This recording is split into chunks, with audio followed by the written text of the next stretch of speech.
guys. I'm just basing this on all the applause that was in the room, but it seemed like myself and a lot of other fans were excited that Ultra Magnus kind of made a brief appearance there. How do you guys decide that he would be the character that you would kind of pick out of that era of the Transformers continuity? By the way, and that's it. That's his only appearance this season. We hope you enjoyed it. You know what?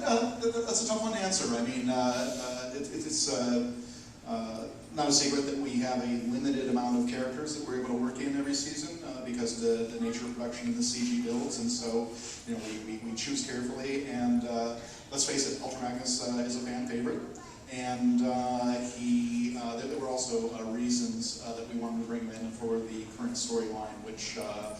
If you're paying attention, I think you got sort of a setup of you know, some of the issues and themes to come. So keep watching. In other words, if someone were to go away and be no longer able to lead, let's say, who would be able to step in? No.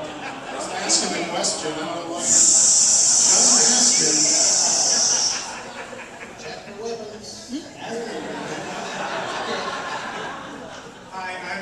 I'm just discovering the Transformers again with my kids now, because I grew up with it, and then you kind of feel you grow up and you don't need to really listen to the stuff anymore.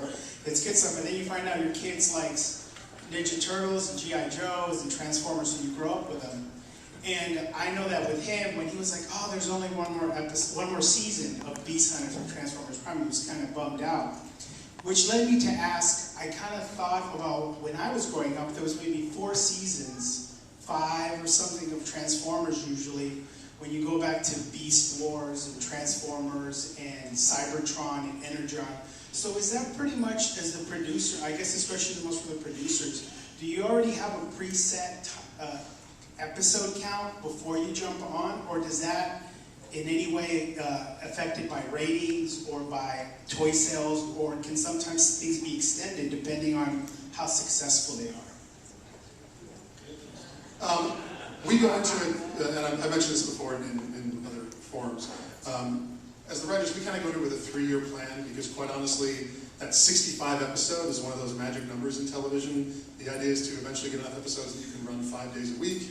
If you have 65, that's 13 weeks of 5. That divides into a year exactly 4 times, so you can run each episode 4 times a year. So there's sort of a business model where 65 works. So when you start a show, quite often at least when you're kind of planning your long-term stories and stuff, you have that idea in your head. You may never get there. Yes, ratings absolutely matter.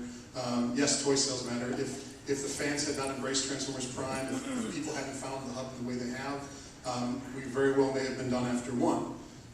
But we actually were able to get 3 seasons out of it and get to that 65 number, which is very satisfying. And the business model is important. I still like to think of it as like, how many little movies can we do? Let's figure each episode is a fourth or a third of a movie. Man, 65 episodes is a bunch of movies. That's how I like to think of it. The business model matters and how many episodes matter, but for me, it's about thinking of it as like 2 hours of TV per sit down with your family. And I just feel like this team has done just a bunch of really cool little movies that you can string together 22 minutes at a time, and that's how I think of it. Thank you. Well, this will have to be our last question here, because that's how we go. Hi everybody, my name is Frank. I've met you guys a little bit earlier, and it was a pleasure to meet all of you. I'm actually an engineer and owner of a recording studio down in San Diego, ironically called Iacon Sound. For obvious reasons. And my question is actually about the pre- and post-production when it comes to the sound. I know that you have to put these together pretty quickly, so I was just knowing what my schedule is usually like, trying to put these things together with no sleep at all. I'm wondering how much time do the sound designers get to create the sounds and or put them in the episode in time so that it can come out? Well, I think many of them are over here.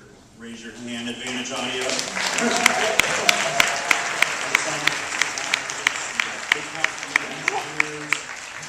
Engineers are there. Gosh, I don't know. Yell out, Robert. How much time do you get? How much time do we give you? Just scream, just the number, just make it up. Talk to this guy. I can't hear for signals. 45 to 50 hours. So, and then, but when we actually sit down and mix, we actually pretty much do one episode. We actually sit down. This is for the actual mix. You know, after we get sound effects, we have a sound effects pass, we have a dialogue pass. Then we sit and our engineers kind of do a pre-pass, and then I come in and we pretty much mix the show. In fact, we just did one right before I came over here. We mixed the show. I'm not going to tell you which one, but we just did one of these episodes. And off that question, gentlemen here in the front row, how different do you sound when you're recording to when you hear it back? What do they do to you? Well, because, as you know, I almost never have any albums at all. And only sound like that. Well, what was your question? Oh. Well, you know, may I sort of change your question slightly and meld it into a very nice, colorful.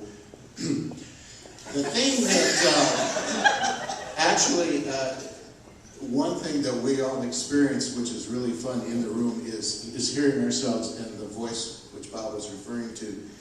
And we get new actors who are now on our cast, like Mr. David Sobolov, whose voice will make your shoes come untied.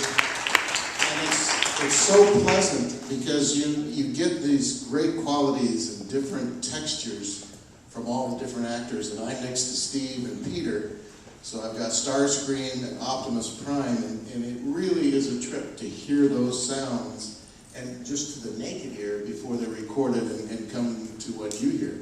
But basically they're pretty much the same. And Peter, again, he's got weird voices like David, and it's just this wonderful rainbow of sound. So, did that answer your question? Very close. And we record in these positions. You're to my left, and Steve is to your left. Except I'm much more poorly dressed in the studio. But we process them very little because why mess with perfection, right? On that note, thank you very much to all of you for breathing life into our favorite characters of all time.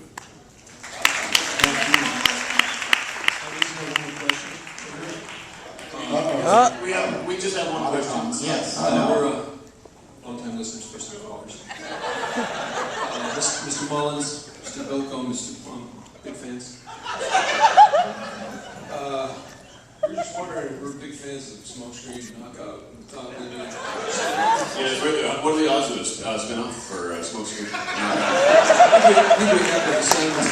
Ladies and gentlemen, Smokescreen and Knockout. Darren Morris and Alan Miller.